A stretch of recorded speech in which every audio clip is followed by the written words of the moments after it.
지난번에 접선과 노말에 대해서 조금 말씀드렸는데요. 제가 좀 불분명하게 말씀드렸던 부분이 있어서 손쌤의 쉽게 배우는 수학 손쌤님에게 문의했어요. 먼저 이 동영상을 스크랩해도 되는지 물어보고 확인을 받고 이것을 올려드리겠습니다. 수학 강의고요.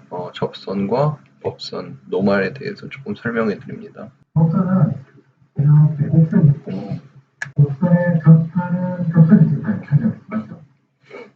이 직선에 대하여 수직으로 지나가는 이 직선은 곡선이라고 하겠습니다. 근데 원래 재밌는 게이 곡선의 법자가 이 법자거든. 왜 그럴까? 네, 곡선이야. 곡선. 영어로는 normal line. 네, 여기까지 보시면 되고요. 접선의 교차한 수직 라인이 법선, 노말이라고 설명해 주셨습니다. 감사합니다. 지난 시간에 제가 연속성에 대해서 설명해 드린다고 했는데요. 연속성 강의 보니까 되게 많은 것들을 설명했고요. 그리고 기타 연속성에 대해서는 이 강의 보시는 분들은 기초에 대해서 보시는 분들이 아니라서 이 연속성에 대해서는 어느 정도 아실 거라고 믿습니다. 그래서 하나만 얘기 드리면은 다들 아시겠죠? 이렇게 미러해야 할 때는 여기를 수평으로 잡아줘야 된다는 거. 그래서 이 탄젠트로 맞춰졌다는 기준은 이 점 세 개가 한 라인 안에 들어있는 거죠. 그리고 저도 이 부분에 대해서는 정확히 잘 모르는데요. 근데 이제 커베이처, 그러니까 G2 커베이처로 맞추게 되면요. 다음 첫 번째, 두 번째, 세 번째 커브에 각도를 맞춘다고 그래요. 그래갖고 각도를 맞춘다고 그러는데 저는 이게 뭘 말하는지 정확히는 잘 모르겠습니다. 혹시 아시는 분이 계시면은 알려주시면 감사하겠습니다. 오늘은 그 모델링 접근법에 대한 얘기를 좀 하려고 그러는데요. 되게 네트워크 서피스를 많이 쓰시는 분들의 저도 옛날에는 네트워크 서피스를 많이 썼거든요. 근데 그 네트워크 서피스를 쓰는 이유에 대해서 곰곰이 생각해 봤는데요. 근데 제가 내린 결론이 저희가 아마 이 뭔가 형태를 만들 때 그 삼면도의 기준으로 그것을 그리기 때문인 것 같아요. 그래서 탑 뷰, 프론트 뷰, 라이트 뷰 해가지고 그 라인을 그린 다음에 그거를 면으로 이으면은 자동으로 쫙 나올 거라는 생각을 하게 되는 거죠. 그런데 단순한 약간 블럭처럼 생겨가지고 무슨 기계 파트처럼 생긴 거는 그렇게 모델링도 안 하거든요. 그래서 그것에 대해서 조금 얘기해 보자면요. 신발 이런 모양이 있다고 쳐요. 그러면은 이런 식으로 모델링 하는 거죠.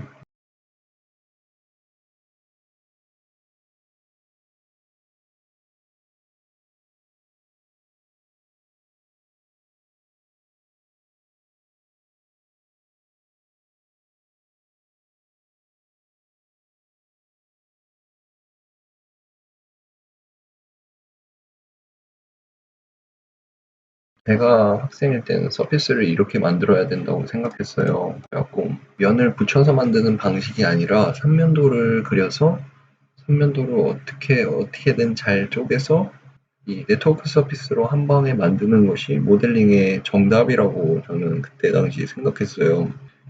그래서 다른 방식으로는 생각해보는 시도조차 하지 못했죠. 어떤 방식으로 또 면을 만들 수 있는지에 대해서 전혀 몰라서. 근데 제가 이래저래 잘 훑어보니까 이런 식으로 모델링 하시는 분이 많은 것 같긴 하더라고요. 이렇게 되면은 디테일한 형상을 만들기가 너무 어려워요. 그래서 여기에다가 어떤 모양을 여기에 무슨 엣지를 넣는다거나 이런 식으로 해야 되는 경우에 그것을 할 수 있는 답을 찾을 수가 없습니다. 그래서 제가 말씀드리는 방식의 그 서피스 모델링 방식, 그 이론선 방식으로 해야지 되는 거고요. 그래서 이론선 방식으로 하면은 이런 것들도 어느 쪽에 디테일을 넣고 어느 쪽에 질을 넣는지 이런 것도 다 의도적인 면들을 다 만들어서 작업을 할 수가 있어요. 이 면이 이런 식으로 면을 만드는데 좋은 점이 딱 하나 있습니다. 제가 어떤 형태의 패턴 작업을 한다던가요, 아니면은 그래스허퍼로 패턴을 이용한다거나 할 때요, 폴리서피스인 경우에는 그 패턴이 잘 들어가지 않습니다. 보통은 단일 서피스를 기준으로 패널링 툴이라던가 그래스허퍼라던가 그런 것들이 다 단일 서피스로 작동해요. 뭐 라이노 다른 그 명령에서도 볼 수 있겠지만 언랩이랑 또 다시 적용하는 그거랑요, 면에다가 이렇게 어레이 시키는 게 있나요, 라이노에? 그런 게 있다면요, 그런 건 폴리서피스에 적용할 수가 없습니다. 그래갖고 그런 작업을 할 때는요, 이런 식으로 접근하는 게 확실히 유리합니다. 오늘은 이 정도 말씀드리고요. 제가 그동안 강의했던 자료들이 어떤 거를 기반으로 작업했는지를 설명드리고, 라이노의 이론 강의는 이걸로 마치도록 하겠습니다. 네, 제가 그동안 얘기했던 내용들은요, 라이노도 그 라이노 공식 홈페이지 가면요, 라이노 공식으로 나온 튜토리얼이 있어요. 거기에서도 서피스 모델링에 대해서 조금 가이드해주는 부분이 있는데요. 근데 라이노에서 가이드해주는 부분은 조금 서피스 모델링 하기에는 충분하진 않습니다. 조금 약해요. 그래서 제가 나중에 이렇게 알게 됐는데요. 알리아스에서는 골든룰 10가지를 가이드로 주고 있습니다. 그래서 이 가이드 하나하나 다 제가 말씀드린 내용이에요, 사실은. 그래서 여기서 보면은 그 컨트롤 포인트의 그 방향을 이쪽이 4개면 이쪽이 4개고, 그리고 그 배열을 잘 맞추는 것, 그리고 가장 적은 숫자의 컨트롤 포인트를 쓰는 것, 그리고 그 노트가 나오지 않는 커브를 사용하는 것, 그리고 이거는 방금 전에 말씀해드렸던 그 센터라인을 기준으로 탄젠트 맞추는 것이고요. 그리고 이거는 가능한 사각형 면을 쓰라는 말이고요. 이거는 엔사이드라는 거는 사각형 말고 삼각형, 오각형, 육각형 뭐 이런 형들을 할 때는 트림을 하라는 걸 말하고 있는 거고요. 그리고 여기는 이론 엣지를 빌드하라는 거. 그리고 이거는 뭐 톨레런스라는 거는 그 공차값을 하는 건데요. 이거는 제가 굳이 말씀 안 드려도 되는 부분인 것 같습니다. 그리고 그 제가 서피스 강의에서 말씀드리면서 의도적으로 노트랑 인테리어 커브를 줄이려면은 그 서로 교차되는 라인을 쓰라는 그거요. 그러니까 트림된 엣지에서 면을 만드는 걸 피하고요. 그리고 매치 커브스 on opposite sides. 이건 뭔지 모르겠네요. 이거 얘기했었나?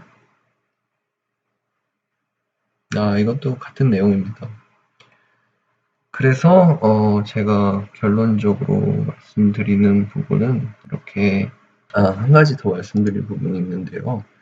네, 라이노 그 이론 교육은 이렇게 끝내도록 하겠습니다. 그리고 때때로 제가 예제를 만들 일이 있다면은, 시간이 많이 남을 때 예제를 만들 일이 있다면은 예제 자료를 가지고 좀 오겠습니다. 아니면은 제가 튜터링을 하게 되는 경우에는 그 학생의 동의를 구해서 작업물을 보여드리겠습니다.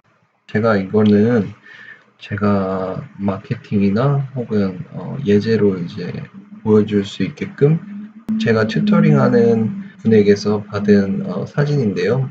이분 같은 경우는 배를 모델링하는 것을 목적으로 저랑 튜터링을 했고요.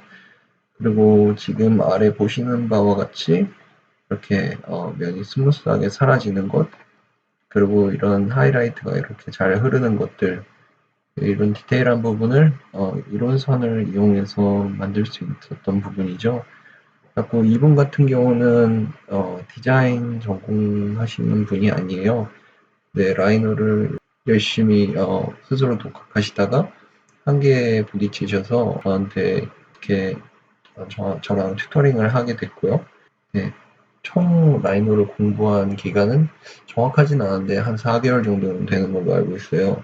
그 중에서 2개월을 독학하시고 2개월을 저랑 같이 해갖고 이렇게 만드는 것을 연습했습니다. 이런 사진도 하나 더 보내주셨고요. 이런 예제도 저랑 두 대를 했던 걸로 기억하는데, 하나는 하다가 조금 너무 어려워갖고 쉬운 거를 한번 한 다음에 다시 아까 앞서 보여드렸던 그 회색 부분을 만든 거거든요. 그리고 이런 식으로 서피스 모델링을 처음에 잘 배워두면은 이런 어려운 형상도 접근법을 알 수 있게 됩니다. 네, 이걸로 이번 라이노 이론에 대한 강의는 끝내고요. 그리고 다음번부터는 키샷에 대해서 강의하도록 하겠습니다. 키샷에 대해서 강의하기 전에 하나 말씀드리고 싶은 부분은요. 넋스라고 표현하는 거는 제가 말씀드렸듯이 이건 수학이라고 했잖아요. 그런데 수학이지만 하나 알아두셔야 할 부분은 키샷으로 넘어가기 전에 하나 알아두셔야 할 부분은요. 지금 보이는 이거는 메쉬라는 겁니다. 이게 왜 메쉬냐면요. 일러스트를 한번 예로 들어볼게요. 일러스트는 벡터라는 수학 커브를 가지고 사용하는 프로그램이에요. 그래서 아무리 확대해도 그 라인에서 이제 그 픽셀들이 보이지 않죠. 그런데 컴퓨터로 보여주는 방식은 뭘까요? 결국에 컴퓨터로 보여주는 방식은 픽셀로 보여주는 방식 똑같거든요. 안 그러면 그 무한한 그거를 그릴 수 있는 방법이 없어요. 근데 그게 이 3D 세상에서도 똑같습니다. 그래서 이거를 수학으로 보여주려면요. 이걸 보여주려면 이 표면을 정말 무한하게 쪼개야 돼요. 그래갖고 그것을 할 수 없기 때문에 메쉬로 보여주게 되는 거죠. 그래서 모든 렌더링은 사실 메쉬입니다. 하나 예를 들어볼게요.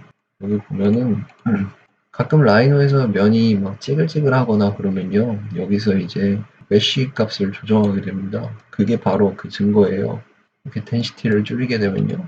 이런 식으로 메쉬가 줄어들게 돼요. 그래갖고 메쉬량이 줄어들어서 컴퓨터가 보여지는 건 더 빠르지만 이 모델링을 보고 있는 우리는 정확성은 줄어들죠. 근데 사실은 이 컴퓨터 뒷면에는 얘를 수학으로 다 계산하고 있는 겁니다. 단지 보여주는 방식만 메쉬를 사용하고 있는 거예요.